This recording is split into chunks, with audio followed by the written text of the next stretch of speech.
ಎಲ್ರಿಗೂ ನಮಸ್ಕಾರ. ಮೈ ಒಪಿನಿಯನ್ಗೆ ಸ್ವಾಗತ. ಇವತ್ತು ನಾನು ಮೂಡಾ ಬಗ್ಗೆ ಮಾತಾಡ್ತಾ ಇದ್ದೀನಿ. ಮೂಡಾ ಅಂದ ತಕ್ಷಣ ಎಲ್ರಿಗೂ ಗೊತ್ತು, ಮೈಸೂರು ಅರ್ಬನ್ ಡೆವಲಪ್ಮೆಂಟ್ ಅಥಾರಿಟಿ ಅಂತ. ಮೂಡಾ ಅಂದ ತಕ್ಷಣವೇ ಭ್ರಷ್ಟಾಚಾರ, ಮೂಡಾ ಅಂದ ತಕ್ಷಣವೇ ಇಲ್ಲೀಗಲ್ ಸೈಟ್ನ ಹಂಚೋದು ಅನ್ನೋದು ಈಗ ಎಲ್ಲರೂ ಮಾತಾಡ್ತಿರೋ ವಿಷಯ. ಸೊ ಇತ್ತೀಚೆಗೆ ಆದ ಬೆಳವಣಿಗೆಗಳು ನಿಮಗೆಲ್ಲ ಗೊತ್ತಿದೆ. ಸಿದ್ದರಾಮಯ್ಯನವ್ರ ಮೇಲೆ ಆರೋಪ ಬಂತು. ಸಿದ್ದರಾಮಯ್ಯನವ್ರ ಮೇಲೆ ಆರೋಪ ಬರೋಕ್ಕಿಂತ ಮುಂಚೆ ಮೂಡಾದಲ್ಲಿ ಹಗರಣಗಳು ನಡೀತಾ ಇದ್ದಾವೆ. ಇಲ್ಲೀಗಲಾಗಿ ಯಾರಿಗೆ ಬೇಕಂದರೆ ಅವರಿಗೆ ಸೈಟ್ಗಳನ್ನ ಹಂಚ್ತಾ ಇದ್ದಾರೆ ಅನ್ನೋ ಆರೋಪ ಬಲವಾಗಿ ಕೇಳಿಬಂತು. ಆಗ ನಮ್ಮ urban development minister Byrathi Suresh ಅವರು ಇಮ್ಮಿಡಿಯೇಟಾಗಿ ಮೈಸೂರಿಗೆ ಹೋಗ್ತಾರೆ. ಅಲ್ಲಿ ಅಧಿಕಾರಿಗಳ ಸಭೆ ಮಾಡ್ತಾರೆ. ಸಭೆ ಮಾಡಿ ಅಧಿಕಾರಿಗಳನ್ನು ಸಸ್ಪೆಂಡ್ ಮಾಡೋದಿಲ್ಲ, ಆದರೆ ಟ್ರಾನ್ಸ್ಫರ್ ಮಾಡ್ತಾರೆ. ದೊಡ್ಡ ಹಗರಣ ಅಂತೇಳಿ ಎಲ್ಲರೂ ಮಾತಾಡುವಾಗ ಯಾರನ್ನೂ ಒಬ್ಬರನ್ನೂ ಸಸ್ಪೆಂಡ್ ಮಾಡದೆ ಬರೀ ಟ್ರಾನ್ಸ್ಫರ್ ಮಾಡಿ ವಾಪಸ್ ಬಂದಿದ್ದಕ್ಕೆ BJP ಮತ್ತು ಹಾಗೆ ಕಾಂಗ್ರೆಸ್ ತುಂಬ ಆಕ್ರೋಶ ವ್ಯಕ್ತಪಡಿಸ್ತಾರೆ. ಲೋಕಲಾಗಿ ಜನ ಕೂಡ ಮಾತಾಡ್ತಾರೆ, ಮೂಡಾದಲ್ಲಿ ತುಂಬ ಇಲ್ಲೀಗಲಾಗಿ ಸೈಟ್ಗಳನ್ನ ಹಂಚ್ತಾರೆ ಅಂತ ಕೂಡ. ಇವು ನೋಡಿ, ನಾನು ಇಲ್ಲಿ ಯಾರದೋ ಬಗ್ಗೆ ಕೆಟ್ಟದಾಗಿ ಮಾತಾಡೋದಕ್ಕಾಗಲಿ ಅವರನ್ನು ತೇಜೋವಧೆ ಮಾಡೋದಕ್ಕೆ ಅಂತನಾಗಲಿ ನಾನು ಇದನ್ನು ಮಾಡ್ತಾಯಿಲ್ಲ.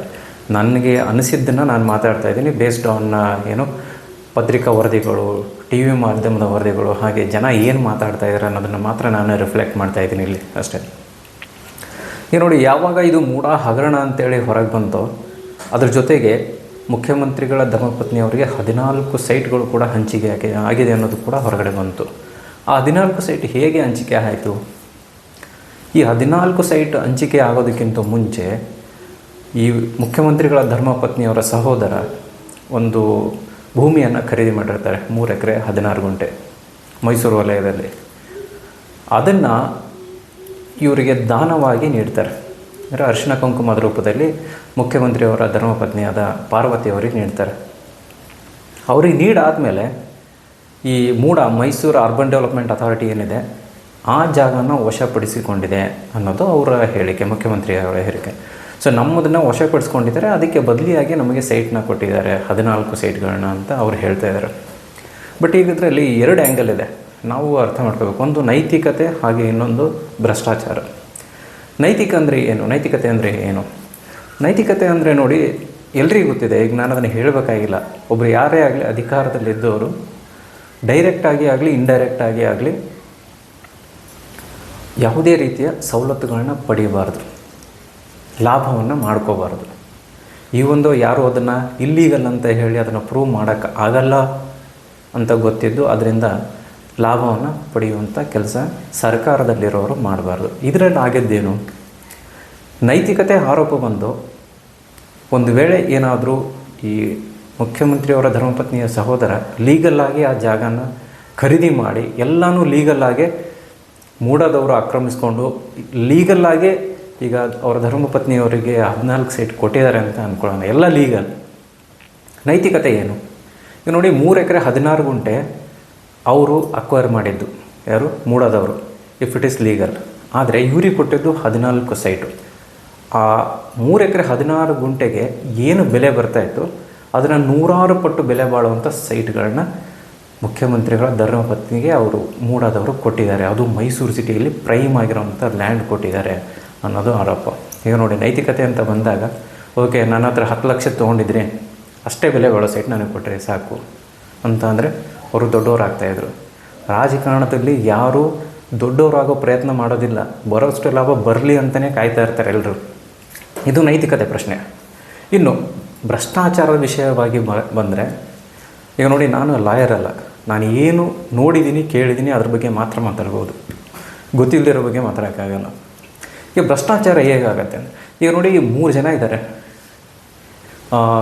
ಗವರ್ನರ್ ಅವರಿಗೆ ಅಪೀಲ್ ಮಾಡಿದವರು 3 ಜನ. ಸೊ ಆ 3 ಜನರನ್ನ ಕಂಪ್ಲೇಂಟ್ನ ಆಧಾರವಾಗಿ ಹೇಳೋದಾದರೆ, ಎಸ್ಪೆಷಲಿ TJ ಅಬ್ರಹಾಂ ಅವ್ರು ಏನು ಹೇಳ್ತಾರೆ ಅಂದರೆ, ಈಗ ಏನು ಮುಖ್ಯಮಂತ್ರಿಗಳ ಧರ್ಮಪತ್ನಿಯ ಸಹೋದರ 3 ಎಕರೆ 16 ಗುಂಟೆ ಅವರು ಯಾರಿಂದ ಖರೀದಿ ಮಾಡಿದ್ದಾರೆ ಆ ಜಾಗ, ಅದು ಆಲ್ರೆಡಿ ಮೂಡಾ ಅಕ್ವೈರ್ ಮಾಡಾಗಿತ್ತು. ಮೂಡಾ ಅಕ್ವೈರ್ ಮಾಡಾದಮೇಲೆ ಅದು ಹೇಗೆ ಇವರು ಖರೀದಿ ಮಾಡೋಕ್ಕಾಗತ್ತೆ ಮತ್ತೊಬ್ಬರಿಂದ? ಅದು ಆಲ್ರೆಡಿ ಗೌರ್ಮೆಂಟ್ ಅಂಡರಲ್ಲಿರೋ ಲ್ಯಾಂಡ್ನ ಇವರು ಬೇರೆ ಖಾಸಗಿ ವ್ಯಕ್ತಿಯಿಂದ ಹೇಗೆ ಅದನ್ನು ಖರೀದಿ ಮಾಡ್ಬೋದು ಅನ್ನೋದು ಅವರ ಮುಖ್ಯ ಪ್ರಶ್ನೆ. ಆಲ್ರೆಡಿ ಅದು ಮೂಡ ಅಕ್ವೈರ್ ಮಾಡಿರತ್ತೆ, ಅದರಲ್ಲಿ ರೋಡು ಚರಂಡಿ, ಲೈಟಿಂಗು ಈ ವ್ಯವಸ್ಥೆಗಳನ್ನು ಮೂಡ ಮಾಡ್ತಾ ಇರತ್ತೆ. ಸೊ ಅಂಥ ಲ್ಯಾಂಡ್ನ ಅದು ಹೇಗೆ ಇವರು ಬೇರೆ ವ್ಯಕ್ತಿಯಿಂದ ಅದನ್ನು ಖರೀದಿ ಮಾಡ್ತಾರೆ? ಸೊ ಹಾಗಾಗಿ ಸ್ಟಾರ್ಟಿಂಗಲ್ಲೇ ಭ್ರಷ್ಟಾಚಾರ ನಡೆದಿದೆ. ಅವರ ಪ್ರಭಾವವನ್ನು ಬಳಸ್ಕೊಂಡು ಇಲ್ಲದೇ ಇರೋ ಜಮೀನನ್ನ, ಮೂಡದಲ್ಲಿ ಆಲ್ರೆಡಿ ಇರೋವಂಥ ಜಮೀನನ್ನೇ ಇವರು ಮತ್ತೊಬ್ಬರ ಕಡೆಯಿಂದ ಬರೆಸ್ಕೊಂಡು ಅದನ್ನು ಮತ್ತೆ ಮೂಡ ಅಕ್ವೈರ್ ಮಾಡಿದೆ ಅಂತ ಹೇಳಿ ಕೋಟ್ಯಾಂತರ ರೂಪಾಯಿ ಬೆಲೆಗಳ ಸೈಟ್ನ ಇವರು ಪಡ್ಕೊಂಡಿದ್ದಾರೆ ಮೂಡದಿಂದ ಅನ್ನೋದು ಇದು ಭ್ರಷ್ಟಾಚಾರದ ಆ್ಯಂಗಲ್. ಈಗ ನೋಡಿ, ಈ ಫಸ್ಟ್ ಇದು ಯಾವಾಗ ನಾನು ಹೇಳಿದೆ ಆಗಲೇ, ಯಾವಾಗ ಈ ಮೂಡ ಹಗರಣ ಬೆಳಕಿಗೆ ಬಂತು, ಸಿದ್ದರಾಮಯ್ಯ ಅವರ ಹೆಸರಿನ ಬರೋಕ್ಕಿಂತ ಮುಂಚೆ ನಮ್ಮ ಭೈರತಿ ಸುರೇಶ್ ಅವರು ಅರ್ಬನ್ ಡೆವಲಪ್ಮೆಂಟ್ ಮಿನಿಸ್ಟ್ರು ಮೈಸೂರಿಗೆ ಹೋಗ್ತಾರೆ. ಅಲ್ಲಿ ಮೀಟಿಂಗ್ ಮಾಡ್ತಾರೆ. 100 ಕೋಟಿ ರೂಪಾಯಿ ಹಗರಣ ಅಂತೇಳಿ ಆಲ್ರೆಡಿ ಜನ ಎಲ್ಲ ಮಾತಾಡೋ ಸಂದರ್ಭದಲ್ಲಿ ಅಲ್ಲಿ ಏನೂ ಆಗಿಲ್ಲ ಅಂತ ಹೇಳ್ತಾರೆ. ಯಾವುದೇ ರೀತಿಯ ಅವ್ಯವಹಾರ ಇಲ್ಲಿ ನಡೆದಿಲ್ಲ. ಮೂಡ ತನ್ನ ಕೆಲಸ ಮಾಡಿದೆ. ಯಾರ್ಯಾರು ಜಾಗಗಳನ್ನ ಇವರು ಅಕ್ವೈರ್ ಮಾಡಿದರೆ ಅವರಿಗೆ ಸೈಟ್ಗಳನ್ನ ಹಂಚುವಂಥ ಕೆಲಸ ಮಾಡಿದೆ ಅಷ್ಟೇ. ಬಿಟ್ಟರೆ ಇಲ್ಲಿ ಯಾವುದು ಇಲ್ಲೀಗಲ್ ಆಗಿ ಏನು ನಡೆದಿಲ್ಲ ಅಂತ ಹೇಳ್ತಾರೆ. ಸೊ ಹಾಗಾಗಿ ಏನು ನಡೆದಿಲ್ಲ ಅಂದಮೇಲೆ ಯಾರ ಮೇಲೆ ಕ್ರಮ ಕೈಗೊಳ್ಳಿ? ಹಾಗಾಗಿ ನಾವು ಯಾರನ್ನೂ ಸಸ್ಪೆಂಡ್ ಮಾಡೋದಿಲ್ಲ ಅಂತ ಹೇಳಿ ಟ್ರಾನ್ಸ್ಫರ್ ಮಾಡ್ತಾರೆ. ಟ್ರಾನ್ಸ್ಫರ್ ಯಾಕೆ ಮಾಡಬೇಕು? ಇದು BJP ಮತ್ತು JDSನವ್ರಿಗೆ ಸಿಕ್ಕ ಒಂದು ಅಸ್ತ್ರ. ನೀವು ಏನೂ ಆಗಿಲ್ಲ ಅಂದರೆ ಟ್ರಾನ್ಸ್ಫರ್ ಯಾಕೆ ಮಾಡಿದರೆ? ಒಂದು ವೇಳೆ ಅದು ಆಗಿದ್ದರೆ ಅವ್ರನ್ನ ಟ್ರಾನ್ಸ್ಫರ್ ಮಾಡಬಾರ್ದಾಗಿತ್ತು, ಅವ್ರನ್ನ ಸಸ್ಪೆಂಡ್ ಮಾಡಬೇಕಾಗಿತ್ತು ಅನ್ನೋದು BJP ಹಾಗೂ JDSನವರ ವಾದ ಆಗಿತ್ತು. ನೋಡಿ, ಇದು ಶುರುವಾದ ಕತೆ. ಸೊ ಅದಾದಮೇಲೆ ಅಸೆಂಬ್ಲಿ ಸೆಷನ್ ಸ್ಟಾರ್ಟ್ ಆಗುತ್ತೆ ಕರ್ನಾಟಕದ ರೀಸೆಂಟಾಗಿ. ಅಲ್ಲಿಗೆ ಹೋಗೋಕ್ಕಿಂತ ಮುಂಚೆನೇ BJP ಮತ್ತು JDS ಇದರ ಮೇಲೆ ಎನ್ಕ್ವೈರಿ ಆಗಬೇಕು ಅನ್ನೋದು ದೊಡ್ಡ ಹೋರಾಟ ಶುರು ಮಾಡ್ತಾರೆ ಡೇ ಬೈ ಡೇ. ಕೊನೆಗೆ ಅಸೆಂಬ್ಲಿ ಬರುತ್ತೆ. ಅಸೆಂಬ್ಲಿ ಸೆಷನ್ ಸ್ಟಾರ್ಟ್ ಆದ ತಕ್ಷಣ BJP ಮತ್ತು JDS ಸದಸ್ಯರು ಒಟ್ಟಾಗಿ ಇದನ್ನು ಡಿಸ್ಕಷನ್ನಿಗೆ ಅಲೋ ಮಾಡಬೇಕು ಅಂತ ಕೇಳ್ತಾರೆ. ಮೂಡ ವಿಷಯವಾಗಿ ನಾವು ಇದನ್ನು ಚರ್ಚೆ ಮಾಡಬೇಕು ವಿಧಾನಸಭೆಯಲ್ಲಿ ಅಂತ. ಆದರೆ ಅನ್ಫಾರ್ಚುನೇಟ್ಲಿ ಅದಕ್ಕೆ ಅವಕಾಶ ಸಿಗೋದೇ ಇಲ್ಲ. ಈಗ ಮುಖ್ಯಮಂತ್ರಿ ಸಿದ್ದರಾಮಯ್ಯನವರು ಇದರಲ್ಲಿ ಯಾವುದೇ ರೀತಿ ಅವ್ಯವಹಾರ ಭ್ರಷ್ಟಾಚಾರ ನಡೆದಿಲ್ಲ ಅಂತ ಹೇಳ್ತಾರೆ. ಒಂದು ವೇಳೆ ನಡೆದಿಲ್ಲ ಅಂತಿದ್ರೆ ಅವರಿಗೆ ಅದೊಂದು ಒಳ್ಳೆ ವೇದಿಕೆ ಆಗಿತ್ತು ಅದನ್ನು ಪ್ರೂವ್ ಮಾಡೋದಕ್ಕೆ. ಬಟ್ ಅವರು ಏನು ಮಾಡಿದರು ಅಂದರೆ ಅದಕ್ಕೆ ಅವಕಾಶನೇ ಕೊಡಲಿಲ್ಲ. ಅವಕಾಶ ಯಾರು ಕೊಡಬೇಕು? ಮುಖ್ಯಮಂತ್ರಿಗಳಲ್ಲ, ಸಭಾಧ್ಯಕ್ಷರು. ನಮ್ಮ ಸಭಾಧ್ಯಕ್ಷರು UT ಖಾದರ್ ಅವರು. ಸೊ UT ಖಾದರ್ ಅವರು ಇವರಿಗೆ ಪರ್ಮಿಷನ್ ಕೊಡಲೇ ಇಲ್ಲ, ಚರ್ಚೆಗೆ ಅದಕ್ಕೆ ಅವಕಾಶನೇ ಕೊಡಲಿಲ್ಲ. ಸೊ ಹಾಗಾಗಿ ಅಹೋರಾತ್ರಿ ಧರಣಿ ಮಾಡ್ತೀವಿ ಅಂತೇಳಿ BJP JDS ಸದಸ್ಯರು ಅಲ್ಲೇ ಅಹೋರಾತ್ರಿ ಧರಣಿ ಮಾಡಿದರು. ಇದು ಒಂದು ಸ್ವಲ್ಪ ಜಾಸ್ತಿ ಆಗ್ತಾಯಿದೆ, ಇದು ಕಾವು ಅಂತ ಮುಖ್ಯಮಂತ್ರಿಗೆ ಗೊತ್ತಾದ ತಕ್ಷಣವೇ ಮುಖ್ಯಮಂತ್ರಿಗಳಿಗೆ ಮಾರನೇ ದಿನವೇ ಅವರು ಪ್ರೆಸ್ ಮೀಟ್ ಮಾಡ್ತಾರೆ. ಪ್ರೆಸ್ ಮೀಟ್ ಮಾಡಿ ಆ ಮೂಡ ಸೈಟ್ ಅವ್ರಿಗೆ ಹೇಗೆ ಸಿಕ್ತು ಅದೆಲ್ಲ ಅದ್ರ ಡೀಟೇಲ್ಸ್ನ ಪತ್ರಕರ್ತರ ಮುಂದೆ ಹಂಚ್ಕೋತಾರೆ. ಇದೇ ಡೀಟೇಲ್ಸ್ನ ಅವರು ವಿಧಾನಸಭೆಯಲ್ಲಿ ಮಾತಾಡಿದರೆ ಅದು ಆನ್ ರೆಕಾರ್ಡಾಗಿ ಉಳಿಯೋದು. ಹಾಗೆ ಅವ್ರ ಮೇಲೆ ಬಂದಿರುವಂಥ ಅಪರಾಧಗಳು ತಕ್ಕ ಮಟ್ಟಿಗೆ ತಣ್ಣಗಾಗ್ತಾಯಿತ್ತು. ಅದನ್ನು ಬಿಟ್ಟು ಚರ್ಚೆಗೆ ಅವಕಾಶನೇ ಕೊಡದೆ ಅವರು ಪ್ರೆಸ್ ಮೀಟ್ ಮಾಡಿದ್ದು ಜನರಿಗೂ ಅದು ತಪ್ಪಾಗಿ ಕಾಣಿಸ್ತು. ಈಗ ನೋಡಿ, ಕಾಂಗ್ರೆಸ್ನವ್ರು ಹೇಳ್ತಾರೆ ಗವರ್ನರ್ ಕೇಂದ್ರ ಸರ್ಕಾರದ ಕೈಗೊಂಬೆ, ಕೇಂದ್ರ ಸರ್ಕಾರ ಹೇಳ್ದಂಗೆ ಕೇಳತ್ತೆ ಅಂತ. ಹಾಗಾದರೆ ನಮ್ಮ ಸಭಾಧ್ಯಕ್ಷರು ಯಾರ ಕೈಗೊಂಬೆ? ಸಭಾಧ್ಯಕ್ಷರಿಗೆ ಅವ್ರದ್ದೇ ಆದ ಟೀಮ್ ಇರುತ್ತೆ. ಯಾವ ಇಶ್ಯೂಗಳನ್ನ ಡಿಸ್ಕಸ್ ಮಾಡಬಾರ್ದು ಅಂತ ಹೇಳಿ ಅವರು ತೀರ್ಮಾನ ತಗೋಬೋದು. ಇಲ್ಲಿ ಸಭಾಧ್ಯಕ್ಷರು ಕಾಂಗ್ರೆಸ್ ಕೈಗೊಂಬೆನ? ಕಾಂಗ್ರೆಸ್ ಹೇಳ್ದಂಗೆ ಅವರು ಅವಕಾಶವನ್ನು ನಿರಾಕರಿಸಿದ್ರೆ ಇದು ಜನರು ಮಾತಾಡ್ತಿರುವಂಥದ್ದು. ಸೊ ಯಾವಾಗ ಇವರು ಚರ್ಚೆಗೆ ಅವಕಾಶ ನಿರಾಕರಿಸಿದ್ರು ಆವಾಗ BJP ಮತ್ತು JDS ಸದಸ್ಯರು ಒಟ್ಟಾಗಿ ಒಂದು ನಿರ್ಧಾರ ಕೈಗೊಳ್ತಾರೆ. ಏನಂತ? ಇದನ್ನು ವಿರೋಧಿಸಿ ಬೆಂಗಳೂರಿಂದ ಮೈಸೂರುವರೆಗೆ ಪ್ರತಿಭಟನಾ ಪಾದಯಾತ್ರೆ ಮಾಡ್ತೀವಿ ಅಂತ. ಅದೇ ರೀತಿ ವಾರಕ್ಕೂ ಹೆಚ್ಚು ದಿನ ಅದನ್ನು ಪ್ರತಿಭಟನೆ ಪಾದಯಾತ್ರೆ ಮಾಡ್ತಾರೆ. ಆದರೂ ಕೂಡ ಸರ್ಕಾರ ಆಗಲಿ ಮುಖ್ಯಮಂತ್ರಿಗಳಾಗಲಿ ಇದಕ್ಕೆ ಯಾವುದಕ್ಕೂ ಜಗ್ಗೋದಿಲ್ಲ. ಸೊ ಅದ್ರ ಬಗ್ಗೆ ಅವ್ರ ತಲೆನೇ ಕೆಡಿಸ್ಕೊಳ್ಳಲ್ಲ. ಅದರ ಮಧ್ಯದಲ್ಲೇ 3 ಜನ ಸಾಮಾಜಿಕ ಕಾರ್ಯಕರ್ತರು ಅಂತನಾದರೂ ಹೇಳ್ಬೋದು, ಅವರು ಸಾಮಾನ್ಯ ನಾಗರಿಕರು ಅಂತನಾದರೂ ಹೇಳ್ಬೋದು. ಅವ್ರು ಏನು ಮಾಡಿರ್ತಾರೆ, ಗವರ್ನರ್ ಅವರಿಗೆ ಒಂದು ಕಂಪ್ಲೇಂಟ್ನ ಕೊಟ್ಟಿರ್ತಾರೆ. ಏನಂತ? ಮೂಡಾದಲ್ಲಿ ದೊಡ್ಡ ಹಗರಣ ಆಗಿದೆ, ಇದರಲ್ಲಿ ಮುಖ್ಯಮಂತ್ರಿಗಳ ಪಾತ್ರ ಇದೆ.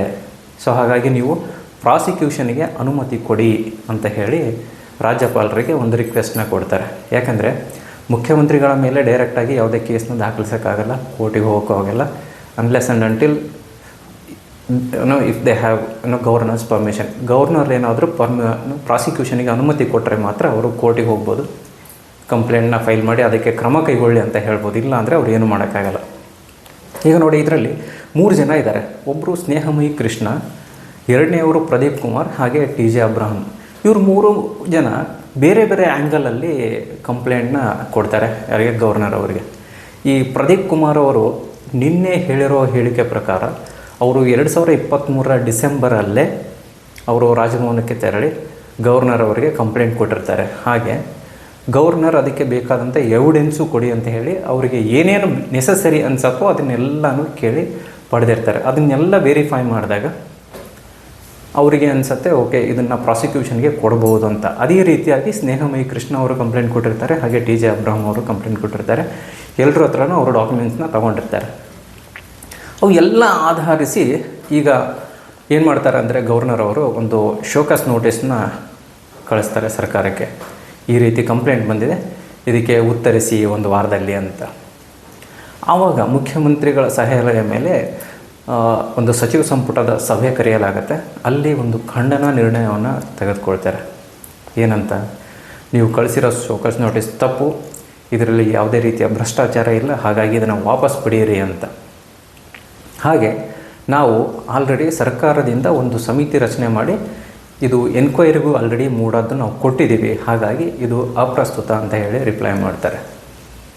ಇವರು ರಿಪ್ಲೈ ಮಾಡಾದ್ಮೇಲೆ ಗವರ್ನರ್ ಅವರು ಮತ್ತೆ ಸರ್ಕಾರದಿಂದ ಬಂದಿರೋ ಪತ್ರವನ್ನು ಪರಿಶೀಲಿಸ್ತಾರೆ.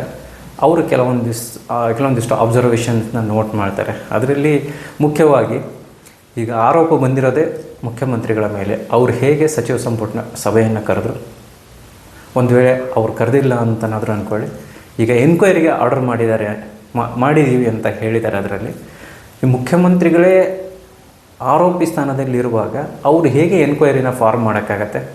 ಒಂದು ವೇಳೆ ಫಾರ್ಮ್ ಮಾಡಿದರು ಅವರನ್ನು ಬೇರೆಯವರು ಹೇಗೆ ವಿಚಾರಣೆ ಮಾಡ್ತಾರೆ, ಎಷ್ಟು ಧೈರ್ಯದಿಂದ ವಿಚಾರಣೆ ಮಾಡ್ತಾರೆ, ಹಾಗೆ ಅದನ್ನು ಹೊರಗಡೆ ಹೇಗೆ ತರೋಕ್ಕೆ ಸಾಧ್ಯ? ಹೀಗೆ ಈ ಥರ ಕೆಲವೊಂದಿಷ್ಟು ಪಾಯಿಂಟ್ಗಳನ್ನ ಮೆನ್ಷನ್ ಮಾಡಿ ಈಗ ರಾಜ್ಯಪಾಲರು ಈಗ 2-3 ದಿನದ ಮುಂಚೆ ಪ್ರಾಸಿಕ್ಯೂಷನ್ಗೆ ಅನುಮತಿ ಕೊಟ್ಟು ಈ 3 ಜನರಿಗೆ ತಿರುಗಿ ಪತ್ರ ಬರೀತಾರೆ. ನಿಮಗೆ ನಾನು ಪ್ರಾಸಿಕ್ಯೂಷನ್ಗೆ ಅನುಮತಿ ಕೊಟ್ಟಿದ್ದೀನಿ ಅಂತ ಹೇಳಿ. ಯಾರ್ಯಾರಿಗೆ? ಸ್ನೇಹಮಯಿ ಕೃಷ್ಣ, ಪ್ರದೀಪ್ ಕುಮಾರ್, ಹಾಗೆ TJ ಅಬ್ರಹಂ. ಸೊ ಈಗ ಅವರು ಹೈಕೋರ್ಟಲ್ಲಿ KVITನ ಸಲ್ಲಿಸಿದ್ದಾರೆ ಇವತ್ತು. KVIT ಅಂದರೆ ಏನು ಅಂದರೆ, ಈಗ ನೋಡಿ, ಯಾವಾಗ ಪ್ರಾಸಿಕ್ಯೂಷನ್ಗೆ ಅನುಮತಿ ಕೊಟ್ಟರು, ಈಗ ಸಿದ್ದರಾಮಯ್ಯನವರು ಕೂಡ ಹೈಕೋರ್ಟಿಗೆ ಹೋಗಿದ್ದಾರೆ. ಇದರಲ್ಲಿ ಯಾವುದೇ ಹುರುಳಿಲ್ಲ. ಸೊ ಇದನ್ನು ಡಿಸ್ಮಿಸ್ ಮಾಡಿ, ರಾಜ್ಯಪಾಲರ ಪ್ರಾಸಿಕ್ಯೂಷನ್ ಏನು ಕೊಟ್ಟಿದ್ದಾರೆ ಅನುಮತಿ ಅದನ್ನು ಕ್ಯಾನ್ಸಲ್ ಮಾಡಿ ಅಂತ ಹೇಳಿ ಅವರು ಹೈಕೋರ್ಟಿಗೆ ಹೋಗಿದ್ದಾರೆ. ಹೈಕೋರ್ಟಲ್ಲಿ ಅದು ಕ್ಯಾನ್ಸಲ್ ಮಾಡೋಕ್ಕಿಂತ ಮುಂಚೆನೇ ನಮ್ಮ ವಾದವನ್ನು ಆಲಿಸಿ ಅಂತ ಹೇಳಿ ಈ 3 ಜನ KVIT ಸಲ್ಲಿಸಿದ್ದಾರೆ. ಸೊ ಹಾಗಾಗಿ ಇವರು ಇದರಲ್ಲಿ ಯಾವುದೇ ಹುರುಳಿಲ್ಲ, ಇದನ್ನು ರಿಜೆಕ್ಟ್ ಮಾಡಿ, ಇದನ್ನು ಕ್ಯಾನ್ಸಲ್ ಮಾಡಿ ಅಂತ ಹೇಳಿ ಕೋರ್ಟಿಗೆ ಹೋದರು. ಈಗ ಆಪೋಸಿಟ್ ಪಾರ್ಟಿ ಏನು 3 ಜನ ಇದ್ದಾರೆ, ಅವರ ವಾದ ವಿವಾದವನ್ನು ಆಲಿಸದೆ ಹೈಕೋರ್ಟ್ ನಿರ್ಧಾರ ಕೈಗೊಳ್ಳೋದಿಲ್ಲ.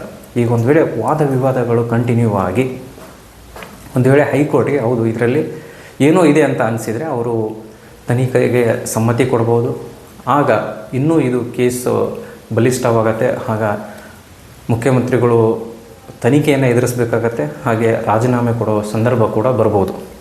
ಈಗ ನೋಡಿ, ಗವರ್ನರ್ ಪರ್ಮಿಷನ್ ಕೊಟ್ಟ ತಕ್ಷಣವೇ ಇವರು ಕೇಂದ್ರ ಸರ್ಕಾರದ ಕೈಗೊಂಬೆ ಹಾಗೆ ಹೀಗೆ ಅಂತಾರೆ. ಬಟ್ ನೀವು ನೋಡ್ಬೋದು, ಯಡಿಯೂರಪ್ಪನವರು ಮುಖ್ಯಮಂತ್ರಿ ಆಗಿದ್ದಾಗ ಅವರ ಮೇಲೆ ಒಂದು ಆರೋಪ ಬಂದಿತ್ತು. ಹಾಗೆ ಒಬ್ಬ ಖಾಸಗಿ ವ್ಯಕ್ತಿ ಸಿರಾಜಿನ್ ಭಾಷಾ ಅನ್ನೋರು ಆಗಿನ ಗವರ್ನರ್ ಆಗಿದ್ದ ಹಂಸರಾಜ್ ಭಾರದ್ವಾಜ್ ಅವರಿಗೆ ಇದೇ ರೀತಿ ರಿಕ್ವೆಸ್ಟ್ನ ಕೊಟ್ಟಿದ್ದರು. ಈ ರೀತಿ ಹೀಗೆ ಭ್ರಷ್ಟಾಚಾರ ನಡೆದಿದೆ, ಪ್ರಾಸಿಕ್ಯೂಷನ್ಗೆ ಅನುಮತಿ ಕೊಡಿ ಅಂತ ಹೇಳಿ. ಆವಾಗ ಕೇಂದ್ರದಲ್ಲಿ ಕಾಂಗ್ರೆಸ್ ಗೌರ್ಮೆಂಟ್ ಇತ್ತು. ಕಾಂಗ್ರೆಸ್ ಗೌರ್ಮೆಂಟ್ ಇದ್ದಾಗ ಇಲ್ಲಿ ನಮ್ಮ ರಾಜ್ಯದಲ್ಲಿರೋ ಗವರ್ನರು ಆ ಕಾಂಗ್ರೆಸ್ ಗೌರ್ಮೆಂಟ್ ಥ್ರೂನೇ ಬಂದಿರ್ತಾರೆ.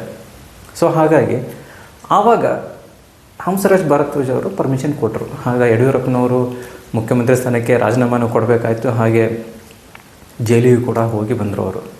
ಸೊ ಆಗ ಕಾಂಗ್ರೆಸ್ ಗೌರ್ಮೆಂಟ್ ಕೇಂದ್ರ ಸರ್ಕಾರದಲ್ಲಿತ್ತು, ಪರ್ಮಿಷನ್ ಕೊಟ್ಟರು.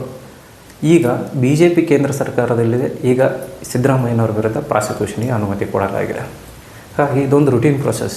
ಈಗ ನೋಡಿ, ಯಾರೇ ಆಗಲಿ ತಪ್ಪು ಮಾಡಿದ್ದಾರೆ ಅಂತ ಹೇಳಿ ಇನ್ನೊಬ್ರಿಗೆ ಹೇಳುವಾಗ, ಧೈರ್ಯವಾಗಿ ಹೇಳುವಾಗ, ನಾನು ತಪ್ಪು ಮಾಡಿಲ್ಲ ಅನ್ನೋದು ಅವ್ರು ಸಾಬೀತುಪಡಿಸ್ಬೇಕಾಗತ್ತೆ. ಬರೀ ನಾನು ಪ್ರೆಸ್ ಮೀಟ್ ಮಾಡಿ ಇಲ್ಲ ನಾನೇನು ಮಾಡೇ ಇಲ್ಲ ಅಂತ ಹೇಳಿದರೆ ಅದು ಆಗೋದಿಲ್ಲ. ಸೊ ಹಾಗಾಗಿ ಮುಖ್ಯಮಂತ್ರಿಗಳು ಈಗ ಕಾನೂನು ಹೋರಾಟ ಮಾಡಲೇಬೇಕಾಗತ್ತೆ. ಮಾಡಿ ಯಡಿಯೂರಪ್ಪನವರು ಹೇಗೆ ಅದರಿಂದ ಆಚೆ ಬಂದರು, ಇನ್ನು ಕೋರ್ಟಲ್ಲಿ ಕೇಸ್ ನಡೀತಾ ಇರ್ಬೋದು. ಸೊ ಇವರು ಆ ರೀತಿ ಬ್ಯಾಟಲ್ನ ಮಾಡಬೇಕಾಗತ್ತೆ. ಒಂದು ವೇಳೆ ಕೋರ್ಟು ಇಲ್ಲ, ಇದರಲ್ಲಿ ಏನು ಹುರುಳಿಲ್ಲ ಅಂತ ತಿರಸ್ಕರಿಸಿದರೆ ಅವರಿಗೆ ಯಾವುದೇ ರೀತಿ ಸಮಸ್ಯೆ ಇಲ್ಲ. ಈಗ ನೋಡಿ, ಸಮಸ್ಯೆ ಬಂದಿರೋದು ಕಾಂಗ್ರೆಸ್ ಪಕ್ಷಕ್ಕೆ. ಯಾಕೆ ಅಂತ ಕೇಳ್ತಾರೆ. ಈಗ ಕಾಂಗ್ರೆಸ್ ಪಕ್ಷದಲ್ಲಿರುವ ಹಿಂದುಳಿದ ನಾಯಕ, ಬಲಿಷ್ಠ ನಾಯಕ, ಅವರು ಬರೀ ಹಿಂದುಳಿದ ನಾಯಕ ಅಲ್ಲ, ಎಲ್ಲ ಜಾತಿ ಧರ್ಮ ವರ್ಗದವರಿಂದಲೂ ಪ್ರಶಂಸೆಗೆ ಒಳಗಾಗಿರುವಂಥ ನಾಯಕ, ಒಬ್ಬ ಬಲಿಷ್ಠ ನಾಯಕ ಸಿದ್ದರಾಮಯ್ಯನವರು. ಒಂದು ವೇಳೆ ಅವರನ್ನು ರಾಜೀನಾಮೆ ಕೊಡಿಸಿ ಸಿ ಎಂ ಸ್ಥಾನದಿಂದ ಕೆಳಗಿಳಿಸಿದರೆ ಅವ್ರಿಗೆ ಅವ್ರದ್ದೇ ಆದಂಥ ಓಟ್ಗಳಿದ್ದಾವೆ ರಾಜ್ಯಾದ್ಯಂತ. ಸೊ ಅದು ಕಾಂಗ್ರೆಸ್ಗೆ ಮುಳುವಾಗ್ಬೋದು ಅನ್ನೋದು ಮೊದಲನೇ ಚಿಂತೆ ಅವರಿಗೆ. ಹಾಗೆ ಎರಡನೇದು, ಅವ್ರ ಥರ ಕೆಪೇಬಲ್ ಆಗಿರೋ ಇನ್ನೊಬ್ಬ ಲೀಡ್ರ್ ಇಲ್ಲ. ಈ ಎಲ್ಲ MLAಗಳನ್ನ ಮಿನಿಸ್ಟ್ರುಗಳನ್ನ ಮ್ಯಾನೇಜ್ ಮಾಡ್ತೀನಿ ಅನ್ನೋವಂಥ ಒಬ್ಬ ಲೀಡ್ರ್ ಇಲ್ಲ. ಯಾರು ಬೇಕಂದ್ರೂ ಯಾರ ಬಗ್ಗೆನಾದರೂ ಮಾತಾಡುವಂಥ ಪರಿಸ್ಥಿತಿ ಉದ್ಭವ ಆಗ್ಬೋದು ಅನ್ನೋದು ಕಾಂಗ್ರೆಸ್ ಹೈಕಮಾಂಡ್ನಿಗೆ ಎರಡನೇ ಚಿಂತೆ. ಮೂರನೇದು, ಈಗ ನೋಡಿ, CM ಒಂದು ವೇಳೆ ಏನಾದರೂ ರಾಜೀನಾಮೆ ಕೊಡಲೇಬೇಕಾಗಿ ಬಂದರೆ ಕಾನೂನು ಒತ್ತಡದಿಂದ, ಈಗ ನೋಡಿ ಆಲ್ರೆಡಿ ತುಂಬ ದಿನಗಳಿಂದ ಹರಿದಾಡ್ತಿರೋ ಸುದ್ದಿ ಏನಂದರೆ 2.5 ವರ್ಷ ಸಿದ್ದರಾಮಯ್ಯನವರು ಮುಖ್ಯಮಂತ್ರಿ, ಇನ್ನು 2.5 ವರ್ಷ DK ಶಿವಕುಮಾರ್ ಅವರು ಅಂತ. ಪಾರ್ಟಿ ಡಿವೈಡ್ ಆಗೋ ಚಾನ್ಸಸ್ ಜಾಸ್ತಿ ಇದೆ ಅಂತ ಮಾತಾಡ್ತಾರೆ. DK ಶಿವಕುಮಾರ್ ಅವರು ಮುಖ್ಯಮಂತ್ರಿ ಆಗಿಲ್ಲ ಅಂದರೆ, ಈಗ DK ಶಿವಕುಮಾರ್ ಅವರು ಮುಖ್ಯಮಂತ್ರಿ ರೇಸಲ್ಲಿದ್ದರು. ನಾನೇ ಮುಖ್ಯಮಂತ್ರಿ ಆಗಬೇಕು ಅಂತ ಪೈಪೋಟಿ ಕೂಡ ಮಾಡಿದರು. ಆದರೆ ಅವರು ಮುಖ್ಯಮಂತ್ರಿ ಆಗಲಿಲ್ಲ. ಸಿದ್ದರಾಮಯ್ಯನವ್ರನ್ನ ಮುಖ್ಯಮಂತ್ರಿ ಮಾಡಲಾಯಿತು. ಆದರೆ ಒಪ್ಪಂದಗಳ ಪ್ರಕಾರ ಮುಂದಿನ 2.5 ವರ್ಷ ಇವರು ಮುಖ್ಯಮಂತ್ರಿ ಅಂತ ಕೆಲವೊಬ್ಬರು ಮಾತಾಡ್ತಾರೆ. ಅದು ನಿಜನೇ ಇರ್ಬೋದು, ಸುಳ್ಳು ಇರ್ಬೋದು. ಈಗ ಮುಖ್ಯಮಂತ್ರಿಯಾಗಿ ಸಿದ್ದರಾಮಯ್ಯನವರು ಒಂದು ವೇಳೆ ರಾಜೀನಾಮೆ ನೀಡಿದರೆ ಅದಕ್ಕೆ ನೆಕ್ಸ್ಟ್ ನಾನೇ ಅಂತ DK ಶಿವಕುಮಾರ್ ಅವರು ಕೂತ್ಕೋತಾರೆ. ಒಂದು ವೇಳೆ ಏನಾದರೂ ಅವರನ್ನು ಮುಖ್ಯಮಂತ್ರಿಯಾಗಿ ಮಾಡಿಲ್ಲ ಅಂದರೆ ಗ್ಯಾರಂಟಿ DK ಶಿವಕುಮಾರ್ ಅವರು ಪಕ್ಷವನ್ನು ಒಡೆಯುವ ಸಾಧ್ಯತೆ ಇದೆ ಅಂತ ಹೇಳಿ ಜನ ಮಾತಾಡ್ತಾರೆ.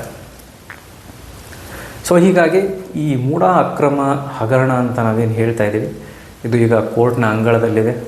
ಎಲ್ಲರೂ ನೋಡೋಣ ಕೋರ್ಟ್ ಯಾವ ರೀತಿ ತೀರ್ಮಾನ ತಗೊಳುತ್ತೋ, ನಮ್ಮ ಮುಖ್ಯಮಂತ್ರಿಗಳಾದ ಸಿದ್ದರಾಮಯ್ಯನವರ ಪರವಾಗಿ ತೀರ್ಮಾನ ಬರುತ್ತೋ, ಅವರ ವಿರುದ್ಧವಾಗಿ ಬರುತ್ತೋ. ಒಂದು ವೇಳೆ ವಿರುದ್ಧವಾಗಿ ಬಂದರೆ ಯಾವ ಇಶ್ಯೂಸ್ನ ಇಟ್ಕೊಂಡು ಕೋರ್ಟ್ ಇದನ್ನು ಕೇಸ್ನ ಕಂಟಿನ್ಯೂ ಮಾಡುತ್ತೆ ಅನ್ನೋದನ್ನು ಕಾದು ನೋಡೋಣ. ಒಂದು ವೇಳೆ ಈ ಇನ್ಫಾರ್ಮೇಷನ್ ನಿಮಗೆ ಇಷ್ಟ ಆಗಿದ್ದರೆ ದಯವಿಟ್ಟು ಇದನ್ನು ಶೇರ್ ಮಾಡಿ, ಲೈಕ್ ಮಾಡಿ, ಹಾಗೆ ನಮ್ಮ ಚಾನಲ್ನ ಸಬ್ಸ್ಕ್ರೈಬ್ ಮಾಡೋದನ್ನು ಮರಿಬೇಡಿ. ನಮಸ್ಕಾರ.